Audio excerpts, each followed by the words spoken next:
Guys, if I'm being so honest, I'm tired.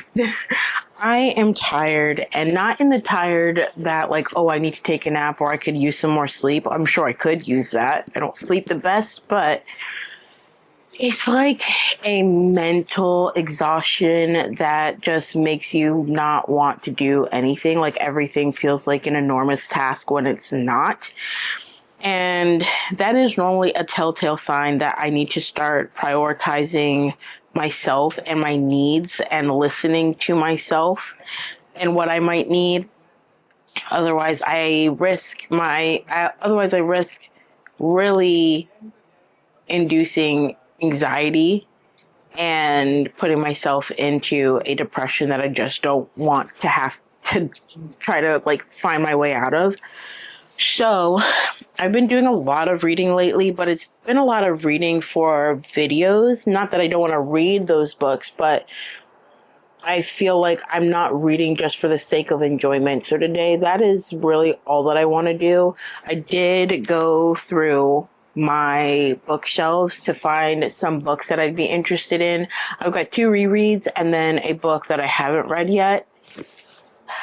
I don't know which one I want to pick, but I do have, this is Mad Mabel, and this is by Sally Hepworth. This one looks really, really cute. I don't know really honestly anything about it. I just read a little bit of the synopsis and that actually sounded really good. It sounds kind of like a cute, cozy kind of like mystery, but I also feel like this might be a little bit deeper than I initially thought. So, this one is basically about a woman named Elise Mabel, but she was originally known for being Mad Mabel. And the whole premise behind it is she's this 81-year-old like woman that lives in, I think it's Australia, it said. Melbourne. And I didn't expect her to be 81 years old because of the figure on the cover, but I assume that the person on the cover is probably a younger version of Mabel. I'm not sure, but long story made short, she was convicted of a murder and now a neighbor of hers has turned up dead. And I think that this is going to be one of those like who done it and somehow it's being framed on her. I don't know. We'll see. But this is my first option and one I have not read yet. So I feel like that could be good to pick up. And then my 2 rereads. So I'm definitely starting to get into the fall spirit. I don't know if you can tell by the books that I have picked, but I've got The Girl's Guide to Murder. This is one of my favorites, and I really feel like I could use going back into this world here. But then I also have Love in Other Words, which I typically read all the time. I normally read it at least once a year. I've been trying to not reach for this one so much, but like when I just feel like I need something to fill my cup back up, this is normally the thing that does it. It gives me everything. It gives me childhood friends to lovers. It's a cute romance. It's a heartfelt book, tugs at your heartstrings, makes you cry. There's some abuse that's depicted in this book, although it's not depicted the best. And I already know, and if you have heard anything about this book, there's a lot of discourse and debates about this and the whole assault that happens that is not really talked about. But regardless of that, love this book. So those are the 3 books that I have to choose from. I don't know what I want to read. I thought I was going to want to read A Good Girl's Guide to Murder, but I think I kind of want to read either Mad Mabel or Love in Other Words. I feel like I should read Mad Mabel, but the only reason I'm not like jumping at the bit to get to this one is because I don't really know what this story is going to be about. And when I feel like this, I just need something that feels comforting and something that I know. So I think I'll probably go with Love in Other Words, which is perfect because I initially started this book last year. I never finished it, but I wanted to go through and actually annotate the book.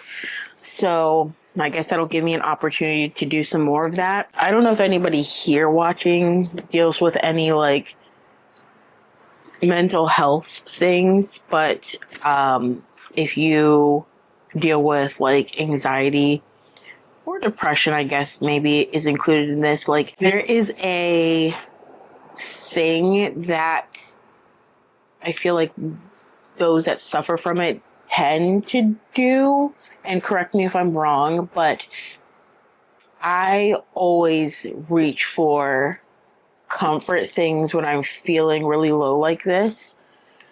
So it may be me rewatching a favorite movie or favorite TV show or a book that I know that I'm going to actually love. So that's it. And I just wanted this video to just be really chill. So we're just going to sit here and we're going to read for a little while. And we're going to see if it kind of brightens up our mood. I literally got myself dressed and did my makeup for no reason. I'm not going anywhere. But I had a manager a few years ago that had told me, you know, get yourself dressed for yourself to make yourself feel good. So I did that this morning and it does help. I do feel way more put together. How I was looking before was crazy. Was really crazy. And there's nothing wrong with that either. But that wasn't going to help my mood or my spirits. So I'm glad that I did that. I also tidied up my bedroom a little bit, so that's helped. I know I really should probably go outside, but I just don't have it in me to go outside. Like, I feel so incredibly antisocial and low that I just want to stay here until I feel like I can be around people. I'm gonna put on some music. This is a beautiful ambient sound in the background, but I am definitely someone that finds it hard to concentrate if I don't have music playing in the background. I'm now honestly beginning to wonder if I have some form of like ADHD or something. There's a lot of signs that could mean that I should probably get an actual diagnosis and find out for sure if that's a thing. But do I want a Gilmore Girls playlist? That sounds like it would be fun.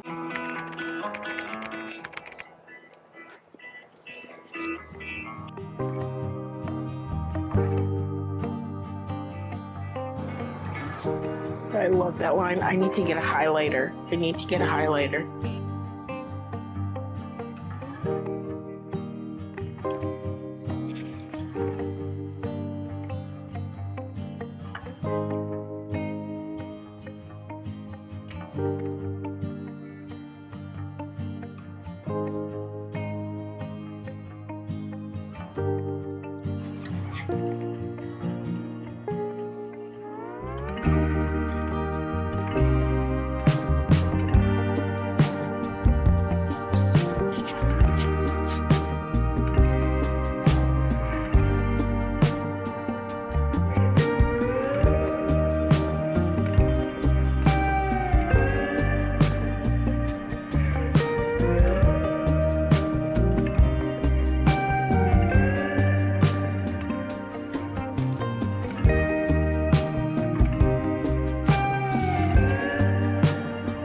just say that this already feels like a really good decision.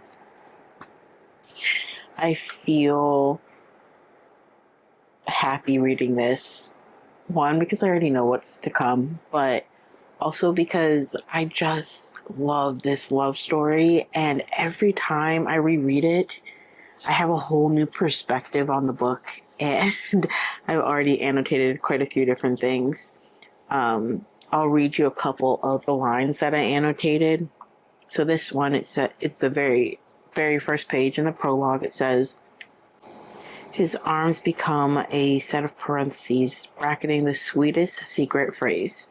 This one really hits home for me because it talks about grief, but I think I never really understood what grief really was and why it feels so incredibly hard and heavy, and it comes at you in waves. But every time I read a book that talks about grief, it depicts it in a way that makes it make so much more sense. And it sometimes can give me a sense of relief and clarity. But that's what this specific quote is about. So it says, when I lost her, it felt like I was drowning in all the love I still had that could never be given. It filled me up, choked me like a rag dosed in kerosene, spilled out in tears and screams and in heavy, pulsing silence. And somehow, as much as I hurt, I knew it was even worse for Dad.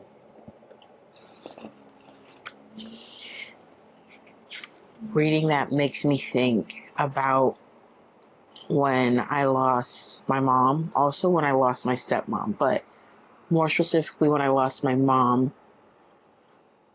I just felt so overcome with all of these emotions, and you really do just go through all of these different phases of, the disbelief and the anger and the sadness, and it's a roller coaster that doesn't go away. It becomes a new normal, and it becomes a part of your everyday that it feels like it's past. But then there will be things that happen and that bring it back up. But I say all that to say that reading that always makes me think about like how I felt and still feel with my mom not being here. And it's incredibly hard because I love her so incredibly much, and I can't tell her that person to person. You just have to really rely on what your beliefs are and just really throw yourself at that. And it's hard. It's hard. Innately, as humans, I feel like that's not an easy thing for us to do. We are very literal creatures, I feel like, at heart. So take this as your sign to do something that feels fulfilling to you. It may not be reading. It may not be reading that makes you feel fulfilled or that makes you feel a little bit lighter. It could be listening to music. It could be going outside for a walk. It could be journaling. It could be crafting. Whatever it is, make sure you do something for yourself today.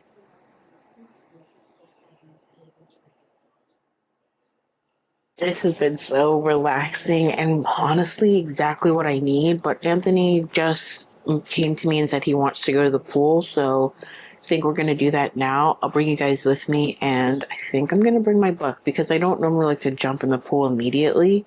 I like to give myself a few minutes in the warmth. So see you at the pool.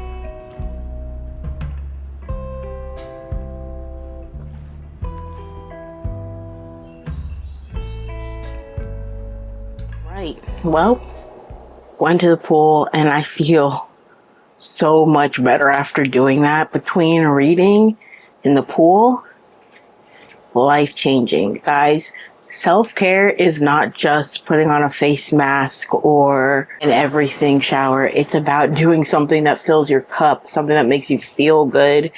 And that was the perfect little bit of self care for me. I am now going to sit here. I'll probably read a little bit more. Did not grab my book. But I got myself a piece of chocolate cake and I made another iced coffee. Because the one that I made this morning, I drank like half of it, but it's like in this mason jar, so half is like not that much. I'm gonna do that so I can revive myself a little bit more. Not that I need to. There was no real plans for today, but I think Anthony and I are gonna go to my newfound favorite bookstore, Wonder Books, and I'll see if there's any books there that I may want, but I'm gonna, I think, go and see if I can find a couple more DVDs right now, just because I'm also really running out of space for books. I'm gonna have to start getting crafty for real, but that's okay. That's a good problem to have, not a bad problem. So I'm gonna eat my cake and read until maintenance comes, and then we'll go from there.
The other two are missing on the last two, so I can